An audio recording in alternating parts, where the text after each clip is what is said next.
E aí, pessoal, estamos aqui para começar mais um episódio do podcast Os Sócios, episódio número 58. E como sempre, estou aqui com minha digníssima esposa, Malu Perini, host e rosto do podcast. Olá, pessoal, sejam bem-vindos. Esses pontos, acho que ficou bem claro a sua visão sobre os erros do governo. Foram vários, com certeza. Em comunicação nem se fala, o governo se comunica muito mal, o atual. Mas antes de entrar nas perguntas até sobre o que você teria feito de diferente, o que teria mantido, porque acredito que algum acerto você possa ver assim, não, nisso aqui eles acertaram, acho que só tinha que fazer alguma coisa a mais ou não. Só um dado aqui que eu pedi para minha equipe levantar sobre essa questão da Suécia. A Suécia teve 1.700 mortes por milhão, o Brasil teve 3.000. Mas é lógico que lá você tem saneamento básico, é um padrão de vida muito diferente. Então é bem mais interessante comparar dentro da própria Europa. Eles tiveram menos mortes do que Bélgica, Itália, Grécia, do que Reino Unido e do que a França também. A França, por exemplo, teve 2.133 mortes e o Reino Unido 2.372. Eu não vou ficar falando de morte aqui, é mórbido o assunto. Claro, mas o ponto você não pode celebrar a morte. Né? Não podemos celebrar, mas o ponto é o seguinte. Muitas vezes eu vejo essa questão do lockdown como uma estratégia que o pessoal usa até dar certo. Igual a dança da chuva dos índios norte-americanos. Sempre dá certo, porque o cara dançava 5 dias e chovia, ou dançava 6 meses e chovia. Então, como a gente só tem uma realidade, a gente não consegue comparar dentro dela, né? Não dá pra a gente sempre pode falar que o lockdown salvou vidas, mas a verdade é que dentro daquela realidade você não pode comparar com a mesma realidade, a mesma cidade, sem um lockdown para ver. E essa pergunta do lockdown, ela é importante quando a gente for falar de inflação, porque querendo ou não, isso diminui a oferta de serviços e produtos no Brasil, e a gente tem uma inflação, como você disse, que está na casa aqui, olhando o site do Banco Central agora, em tempo real, de 10,38%. Só que isso é uma média, com certeza para a pessoa mais pobre, vai no mercado, está 20% mais alto o preço dos itens. Mais do que isso. O açúcar aumentou 44%, feijão 35%. A carne, então, já é impossível. O brasileiro não come carne há 2 anos, porque não consegue comprar carne. A inflação média que você vai hoje nos alimentos é superior a 20%. Em produtos de higiene e limpeza, superior a 20% também. É um desastre. Qual seria a solução do presidente Dória? Eu preciso esclarecer uma coisa para você.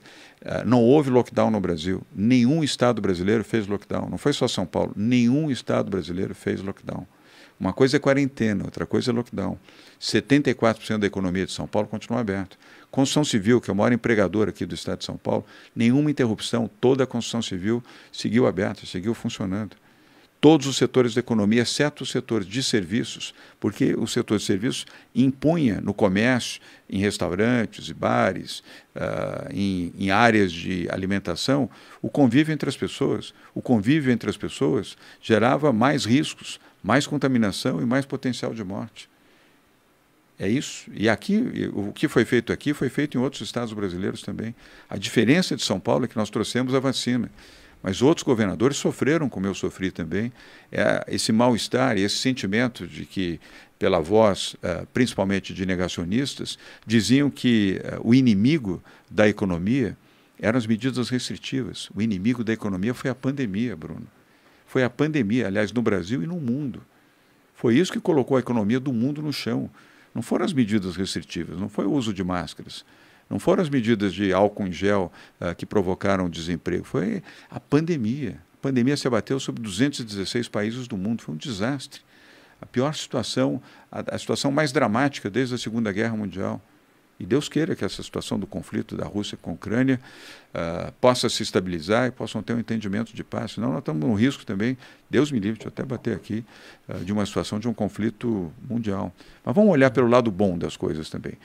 Aumentamos a vacinação no Brasil, nós ajudamos muito a vacinação, só da Coronavac foram 110 milhões de doses da vacina.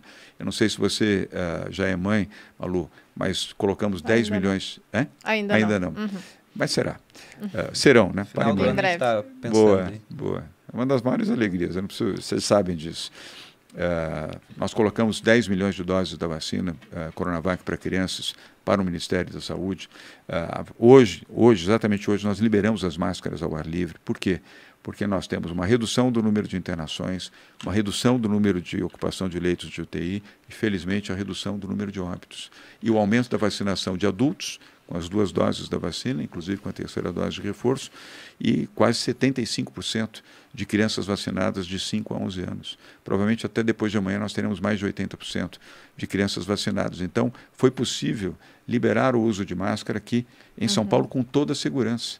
E eu disse hoje na coletiva, Bruno, que até o dia 23 de março, se tudo continuar correndo bem, e tudo indica que vai continuar, ou seja, redução de internações, redução de óbitos, aumento de vacinação, não vamos precisar mais usar máscaras.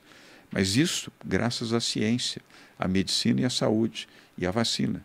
Não é pelo meu desejo, não é pelo meu desejo político, porque eu sou agora candidato. Imagina, eu perdi capital político por exatamente defender vidas. Se eu fosse politiqueiro, deixa aí, cada um que se vire. Não tem restrição nenhuma.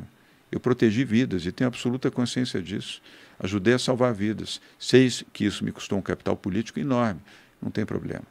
A minha vida não depende disso. Eu prefiro estar em paz com a minha consciência, ter salvado vidas e ajudado pessoas, do que dizer que era uma gripezinha, um resfriadozinho, que só vão morrer 4.000 no Brasil.